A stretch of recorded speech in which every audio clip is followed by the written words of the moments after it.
તો એના માટે સૌથી પહેલા નોંધ કરીને લખો, એક કરીને.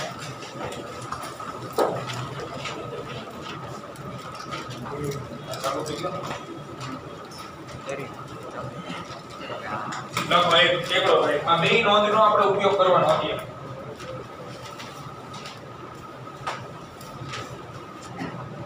કોઈ ગોળાકાર સપાટી, કોઈ ગોળાકાર સપાટી ની અંદર રહેલ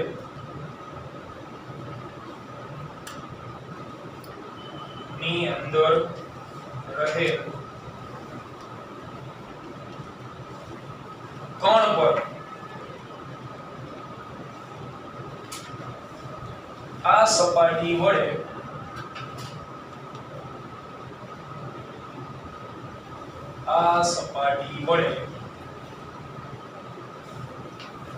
ગુરુત્વાકર્ષણ બળ લાગે નહીં અથવા તો ગુરુત્વાકર્ષણ બળ શૂન્ય. ગુરુત્વાકર્ષણ બળ શૂન્ય અથવા લાગે નહીં, એમાં ગમે લખીએ. બીજો પોઈન્ટ, કોઈ ગોળાકાર પદાર્થની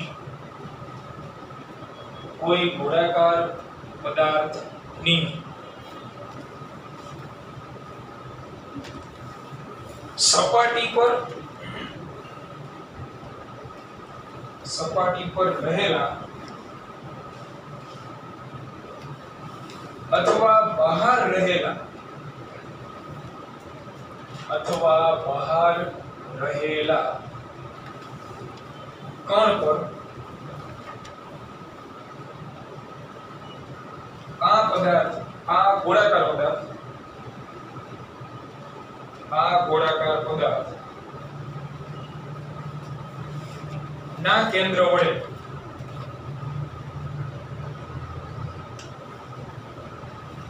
ગુરુત્વાકર્ષી બળ લાગે.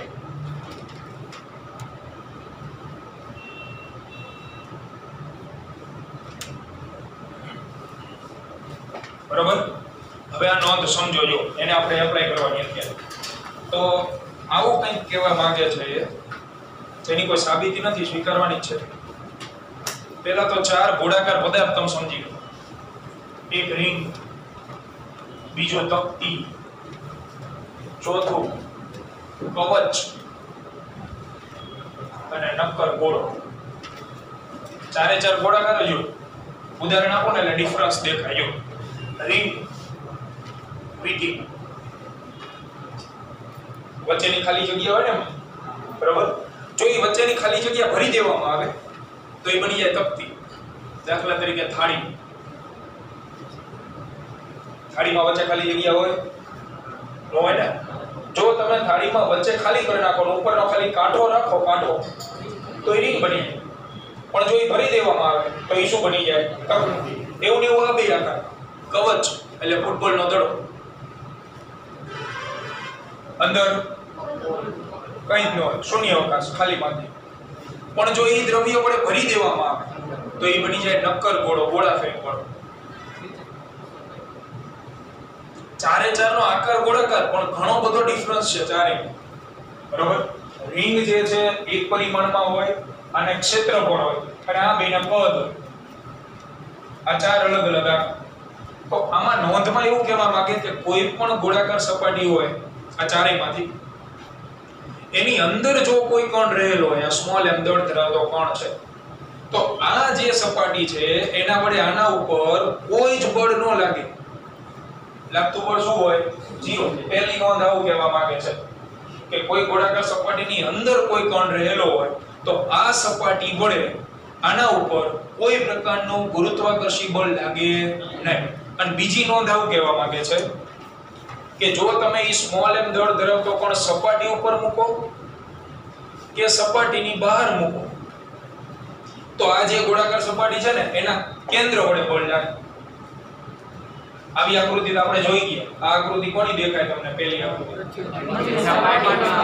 સપાટી ઉપર ગુરુત્વ પ્રવેગની આકૃતિ છે ને, એટલે આ જે સપાટી ને એના કેન્દ્ર વડે આના ઉપર બળ લાગે. અને જો બહાર પદાર્થ હોય જેમ કે અહીંયા ઊંચાઈમાં હતો તો એના વડે બળ લાગે. ટૂંકમાં સપાટી ઉપર કે બહાર હોય તો બળ લાગશે, અંદર હોય તો નહીં લાગે. સિમ્પલ વસ્તુ, ક્યાં પરીક્ષામાં નથી લખવાનું પણ એને એપ્લાય કરવાનું. તો બે નોંધ કડકડ યાદ રાખો કે કોઈ પણ પદાર્થ તમે રિંગ અથવા તો તકતી અથવા તો નક્કર ગોળો કે પોલો ગોળો અંદર મૂક દો તો ગુરુત્વાકર્ષણ બળ 0. પણ સપાટી ઉપર કે બહાર હોય તો ગુરુત્વાકર્ષણ બળ લાગે. તો 4 માર્કની આ પેથી લખો.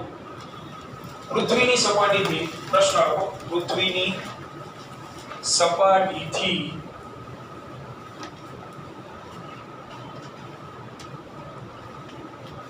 સ્મોલ ડી, સ્મોલ નાનો ડી, ઊંડાઈએ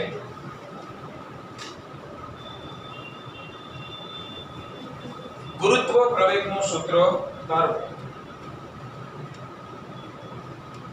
ગુરુત્વ પ્રવેગનું સૂત્ર ધારો. અધ્યાનથી ભણજો. આગળ કરતા થોડી કેવી લેન્થી પડશે એટલે 4 માર્ક. તો સૌથી પહેલો પોઈન્ટ આપણે શું લખવાનો? સપાટી ઉપરનો ગુરુત્વ પ્રવેગ તો લખી જ નાખવાનો, એની કમ્પેરિઝનમાં મેળવવાનો છે. એટલે પહેલા જ લખવાનું પૃથ્વીની સપાટી પર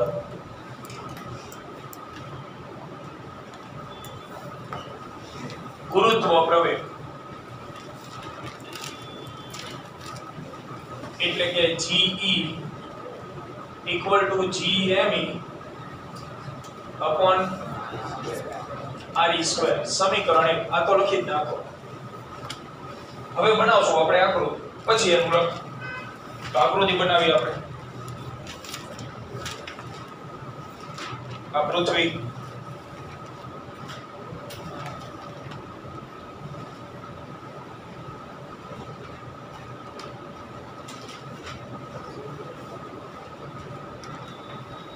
એનું કેન્દ્ર. હવે સ્મોલ m દળનો જે પદાર્થ છે એને આપણે ક્યાં મૂકવાનો? તો સપાટી ઉપર ગુરુત્વ પ્રવેગ આપણે તારવતા હતા ત્યારે અહીં મૂકતા હતા. એ ઊંચાઈ વખતે ઉપર, આ વખતે અંદરની સાઈડ મૂકશો. તો અહીંયા એક નાનકડો એવો સ્મોલ m દળ ધરાવતો પદાર્થ મૂકી દો, જેનું કેન્દ્રથી અંતર આપણે લઈ, આ અંતર છે સ્મોલ r. જ્યારે પૃથ્વીની સપાટીથી એની ઊંડાઈ લઈ તો ઊંડાઈ છે એની d. આ ઊંડાઈ બરાબર. અહીંયા પદાર્થ રહેલો. તો હવે આ તો અંદરની સાઈડ થયો તો બળ 0 લાગે જ નહીં. આખી પૃથ્વીની અંદર છે તો પૃથ્વી પર બળ ન લાગે. બળ ન લાગે પ્રવેગ ઉત્પન્ન ન થાય. તો સૂત્ર કેવી રીતે આવે? એટલે આમાં આપણે ઉપયોગ કરશું અંગ્રેજોની નીતિ, ભાગલા પાડવાને. એટલે પૃથ્વીના 2 ભાગલા કરી નાખીએ આપણે.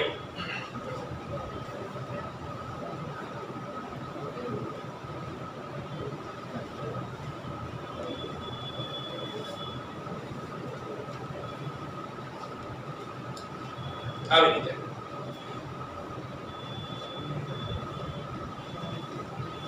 હવે તમને આ પદાર્થ દેખાય. આવડો જે હું રેડ કલરની પેનથી છાયાંકિત ભાગ કરું છું,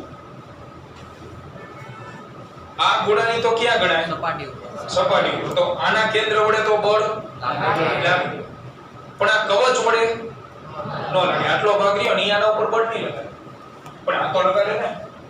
સમજાય શું કહેવા માંગુ? બળ આપણે ગોતવું પડશે. બળ વગર પ્રવેગ આવે. એટલે આપણે આને અનુલક્ષીને આ ત્રિજ્યાનો નક્કર ગોળો ધારીએ જેની સપાટી ઉપર ગણાય પદાર્થ. એટલે એના વડે બળ લાગે, આના વડે ન લાગે. આનું પ્રેક્ટિકલ ઉદાહરણ આપું. તરબૂચ એવો જ આકાર છે. ઉપર છે છાલ, સેન્ટર ભાગ આવડો, પદાર્થ એક્ઝેક્ટલી બેની વચ્ચે રહે તો છાલ વડે બળ લાગશે નહીં, પણ અંદરનો જે ભાગ છે એના વડે બળ લાગે. કારણ કે એના માટેથી ક્યાં રહેલો ભાગ? સપાટી. તો બીજી નોંધ પ્રમાણે સપાટી ઉપર હોય તો બળ લાગે પાછું. બરાબર? આ પ્રમાણે આવશે. હવે અહીંયાથી લખાણ અને લખો એક સ્મોલ m દળનો. અહીંયા ભૂલથી કોઈ m નો લખી નાખો નહીં તો તકલીફ પડશે. કારણ કે આખી પૃથ્વી વડે બળ લાગે છે કઈ કોના વડે લાગે ખાલી હવે આ જે આપણે ભાગ દોર્યો એનું દળ પૃથ્વી જેટલું હોય કે ઓછું હોય એટલે પહેલું અને મહત્વનું અહીંયા એમ ન લખાય નહીતર સૂત્ર ધારણી આવશે જ નહીં છેક શું બરાબર આને પ્રેક્ટિકલી આમ સમજીએ ખાડો ખોદી નાખો અહીંયા આપણે અને અહીંયા પદાર્થ મૂકી દીધો હવે આ પદાર્થ ઉપર આ ભાગ વડે કઈ બળ લાગે કઈ છે જ નહીં આ ક્યાંથી બળ લાગે પણ આની નીચે તો દ્રવ્ય હોય એટલે અહીંયા આને અનુલક્ષીનું બીજું વર્તુળ બનાવો તો આ જે ભાગ રહ્યો ને એના વડે બળ લાગે એ વસ્તુ આવડી લાગે બરાબર તો લખાણમાં આપણે લખીએ અહીંયા એમ ન લખવાનું ધ્યાન રાખવાની બાબત એક સ્મોલ એમ દળનો પદાર્થ પૃથ્વીની સપાટીથી d ઊંડાઈએ રહેલો છે ચાલો આના વિશે આપણે લખી નાખવું હવે જે નોંધ લખાઈ ને એ નહીં પૃથ્વીના બે ભાગલા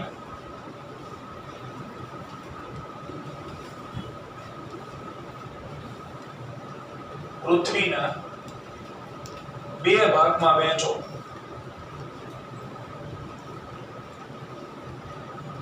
પહેલો ભાગ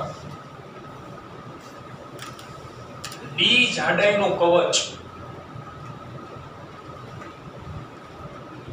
આ જે દેખાય ને ડી જાડાઈનું કવચ એના માટે આવડો જે સ્મોલ એમ દળનો પદાર્થ રહ્યો એ અંદર ગણે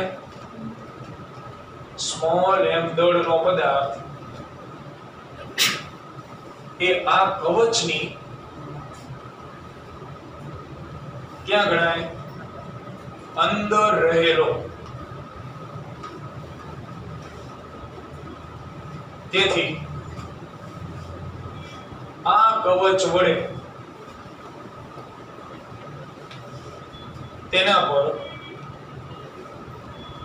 ગુરુત્વાકર્ષી બળ લાગે નહીં પહેલી નોંધ એ નહીં આપણે લખવાનું થાય કવચનો ઉલ્લેખ કરી નાખવાનો અને આ શબ્દ જે છે એના લીધે બળ ન લાગે બીજો ભાગ લો સ્મોલ r ત્રિજ્યાનો ગોળો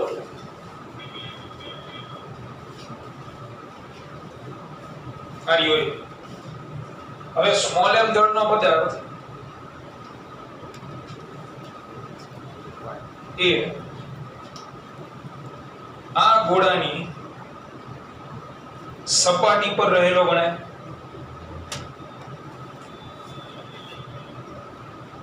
અને સપાટી ઉપર રહેલો હોય તો ગુરુત્વાકર્ષણ બળ લાગે પાછું તેથી આ ગોળા વડે તેના પર ગુરુત્વાકર્ષણ બળ લાગશે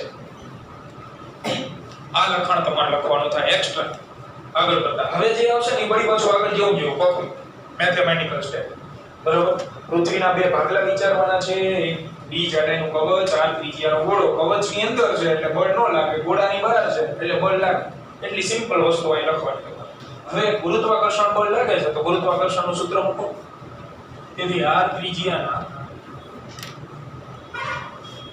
ગોળા વડે પદાર્થ પર લાગતું ગુરુત્વાકર્ષણ બળ તો ગુરુત્વાકર્ષણનો સાર્વત્રિક નિયમ F બરાબર G એક દળ તો સ્મોલ m આવશે બીજું દળ શું આવશે તો આનું દળ લેવું પડે ને હવે આનું દળ m તો લેવાય નહીં એટલે કોઈ અલગ સંજ્ઞા લઈ લો m ડેશ m1 જે ઈચ્છા આપણે બરાબર આપણે m1 સંજ્ઞા લીધી આ ગોળાનું દળ તો અહીંયા m1 લખવાનું છેદમાં બે વચ્ચેનું અંતર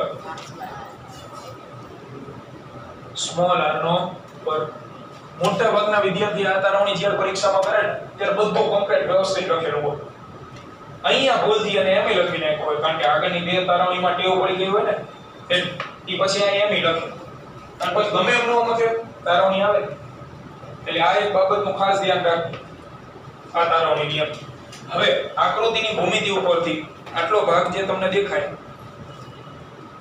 આટલો આ શું હોય? પૃથ્વીની ત્રિજ્યા એટલે RE લખાય.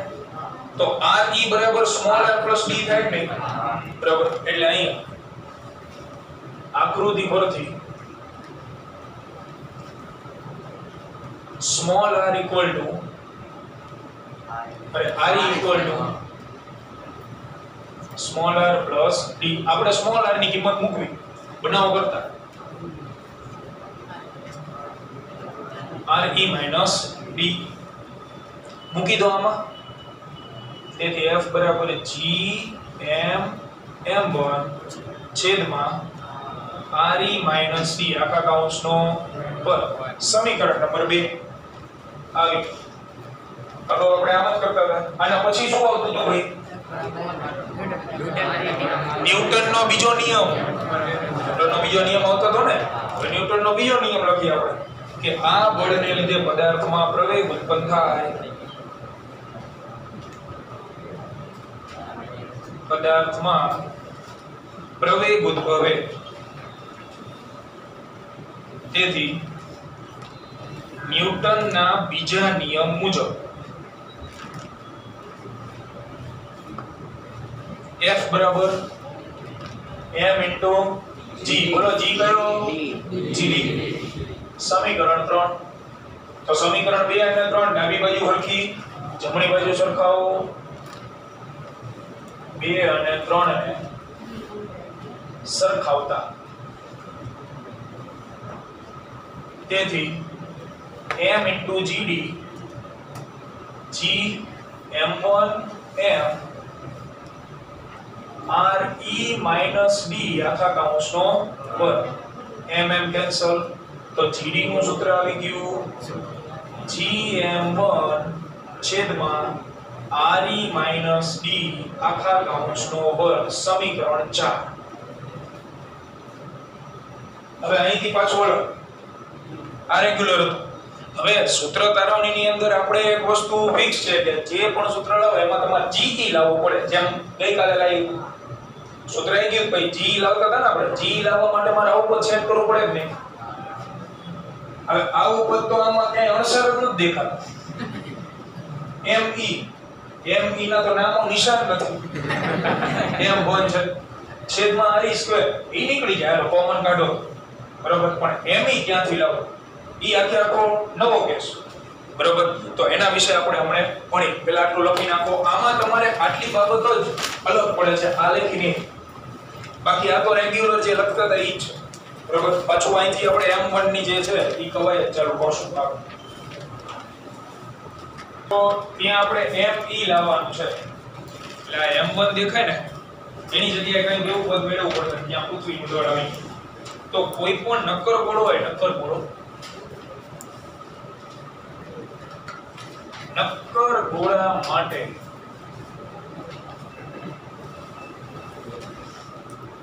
દળ ચલે છે કદ.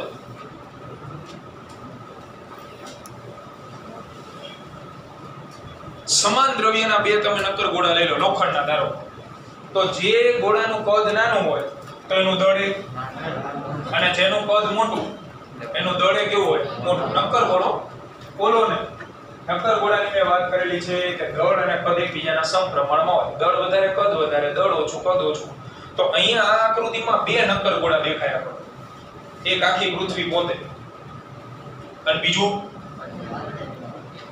આ નાનો ગોળો. બે માટે આપણે આ રિલેશન એપ્લાય કરીએ એટલે M1 નું સમીકરણ મળી જાય. એટલે આપણી સૂત્ર ધારવણી પૂર્ણ થાય, બરાબર. એટલે પહેલા આપણે લખશું પૃથ્વી માટે અને પછી સ્મોલ r ત્રિજ્યાના નક્કર ગોળા માટે. તો પહેલા પૃથ્વી માટે.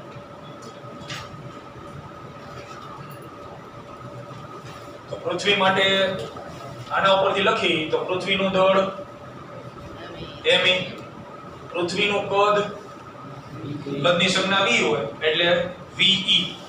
એવી જ રીતે r ત્રિજ્યાના ગોળા માટે લખીએ આપણે. નાનો ગોળો જે હતો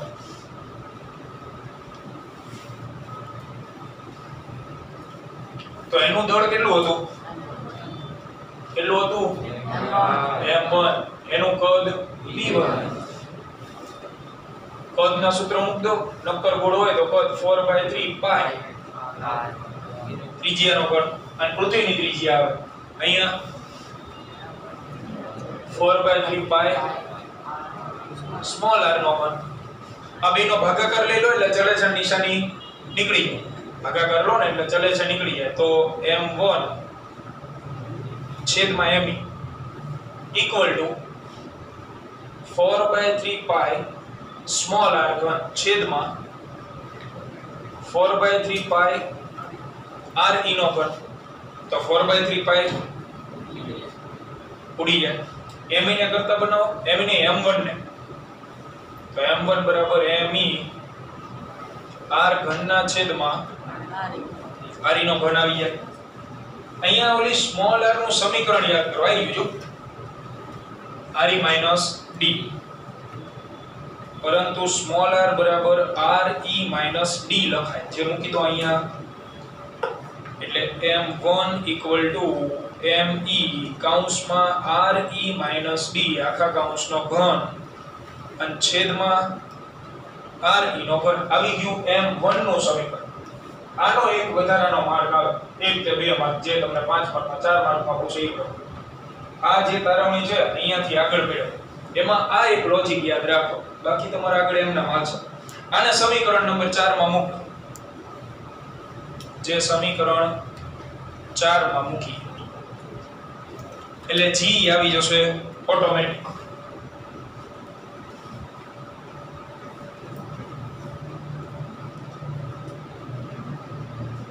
તો સમીકરણ નંબર 4 માં એને આપણે મૂકી તો gd equal to g upon r e minus d નો વર્ગ એમ નામ રાખો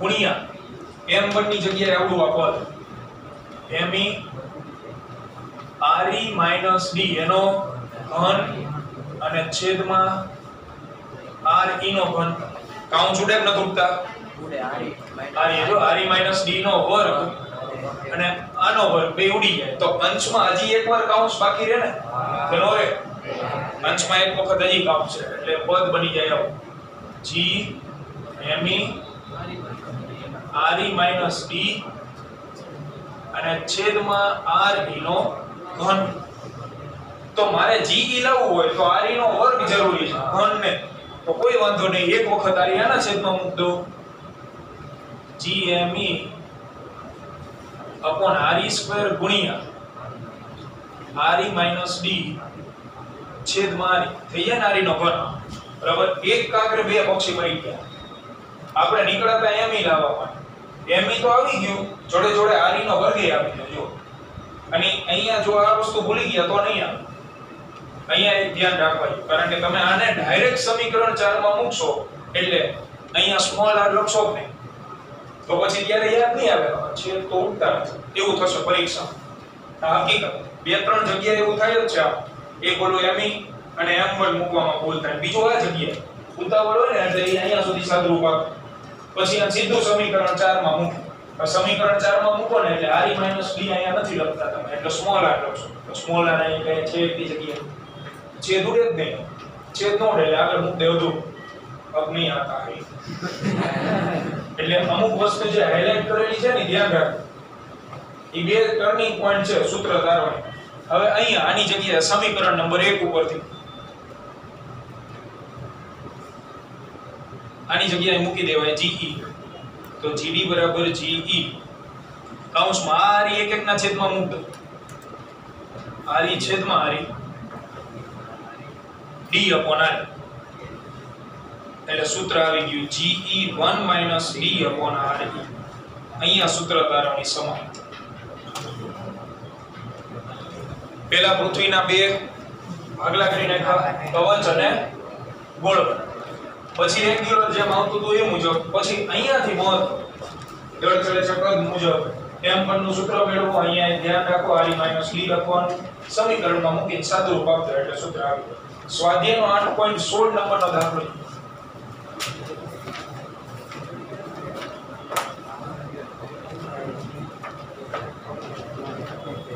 પૃથ્વીની સપાટી પર એક પદાર્થનું વજન W1 વજનનું સૂત્ર હતું શું હતું વજનનું સૂત્ર mg પણ સપાટી ઉપર વજન હોય તો g કયો લેવાનો ge એ 250 ન્યૂટન આપી દીધું પછી કીધું છે કેન્દ્રથી ત્રિજ્યા કરતા અડધા અંતર એવું કીધું એટલે કે d ઊંડાઈ તો d ઊંડાઈમાં d બરાબર આપી દીધું છે ત્રિજ્યા કરતા અડધું તે જ પદાર્થનું વજન યાની W2 mgd લખાય જે આપણે ગોતવાનું આ મેળવવાનું છે તો ગઈકાલની જેમ જ ગઈકાલ gh નું સૂત્ર મૂકતા હતા આજે આપણે મૂકશું gd નું સૂત્ર d ઊંડાઈ ગુરુત્વ પ્રવેગ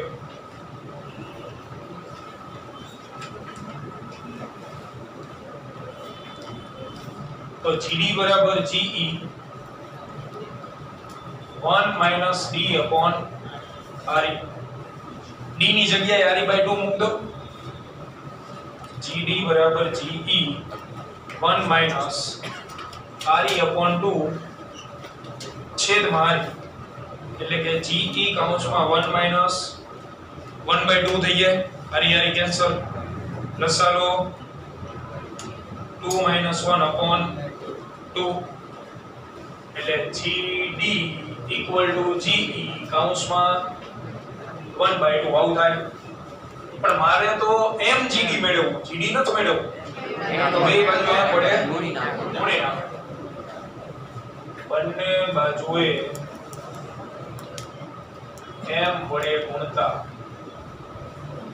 તો mgd mge 1/2 એટલે કે W2 W1 1/2 W1 250 ભાગ્યા 2 125 ન્યૂટન જવાબ આવે બરાબર અને લખનાખો લખાઈ જાય એટલે માત્ર મેથેમેટિકલ સ્ટેપ ની એની રફ નોટમાં લખવા માત્ર મેથેમેટિકલ સ્ટેપ આગળની જે કથા લખી હતી એને ખાલી મેથેમેટિકલ સ્ટેપ એકાદ બે વાર વાંચી લેવાના અને પછી લખી નાખો